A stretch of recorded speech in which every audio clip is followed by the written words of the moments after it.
Hello mga Ludi, gagawa po tayo ngayon ng balloon stand. So kailangan po natin syempre balloons, pangtali, saka yung panghangin. Madali lang po ito mga Ludi.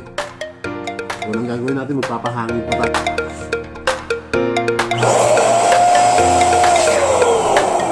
Dapat pare-parehas po ang size ng mga balloons natin para hindi po tumagilid yung stand natin.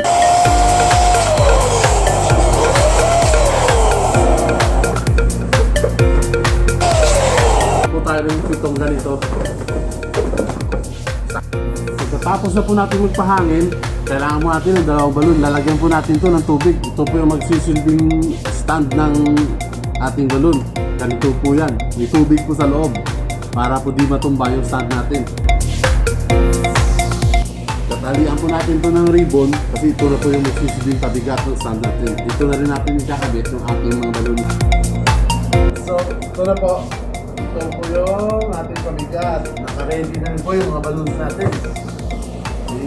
I-set lang po natin yung balloons natin sa ganito. At tali po ito yung pinaka-itlog ng kalabaw.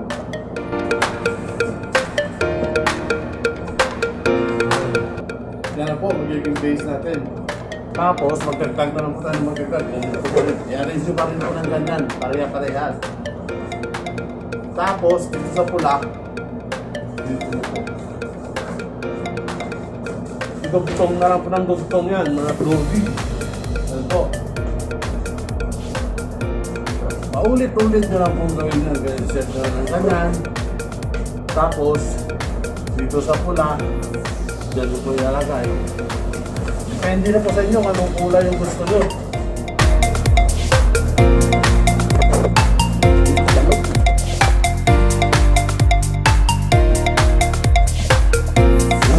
Set na lang ng ganyan. Tapos, pasok sa lubid. Iikot lang. Tapos, putulin na lang po ito yung tali. Yung sobra, ibalik lang. Tatahan ko pa lang po dyan sa loob ng balloons. Ayan. Tapos, may ready po tayo nitong isa. Ito yung pang lagay sa pinakataas. Ikot-ikot lang. Ikot-ikot lang. Yan po. Tapos na po tayo sa paggawa ng stand balloon.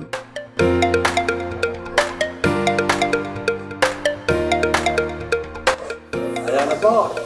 Salamat po. Mag-iwan na po ng bakas din sa baba para masundan ko rin po kayo. Mabisita ko yung mga bahay nyo.